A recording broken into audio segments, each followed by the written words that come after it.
Company के balance sheet format की knowledge है या नहीं? तो आओ जरा सुनते हैं बातों को ध्यान से, काफी ध्यान से देख लीजिएगा। तो बेसिकली क्वेश्चन है कि interest accrued but not due. Accrue तो हो चुका है बट अभी तक ड्यू नहीं हुआ, यानी कि पे करने की अवधि नहीं आई है।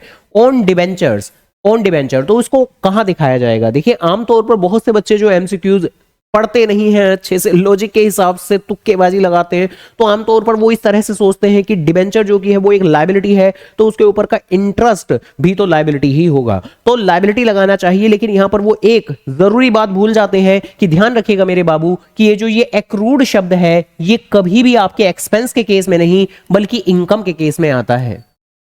यानी यहां से हमें ये बात समझ में आती है कि ये डिबेंचर वो डिबेंचर हैं जो हमने इशू नहीं किए, बल्कि ये वो डिबेंचर हैं जो हमने परचेज किए होंगे किसी दूसरी कंपनी के परचेज किए होंगे, तो वहां से इनकम आनी थी जो इनकम नहीं आई है अभी तक। हालांकि यहां पर मजे की बात जरा ध्यान से सुनिए, यहां पर मजे की बात यह है कि interest accrued but not due या इंटरेस्ट एक्रूड एंड ड्यू, यानी कि पे करने का वक्त आ चुका है या नहीं आया, ये बात आपके लिए मायने नहीं रखती। दोनों ही चीजें आपकी टेक्निकली एक एक्रूड इनकम की कैटेगरी में आनी है, यानी इनकम आनी थी नहीं आई, फ्यूचर में आएगी, तो ये आपके एसेट बनेगा। तो क्या बनेगा? एसेट बनेगा। और ऑब्वियस सी बात है कि ऐसा तो नहीं है कि बहुत लंबे वक्त बाद ये आपको पैसा मिलेगा, जल्द ही मिल जाएगा, तो ये आपको करंट एसेट में दिखाना है। अगर आपको याद ना हो तो याद दिला देता हूं, करंट एसेट में अदर नॉन करंट एसेट सबहेड के अंदर इस चीज को हम शो करते हैं, interest accrued and due, interest accrued but not due. तो दोनों ही चीजें आपका सेम जवाब देती हैं।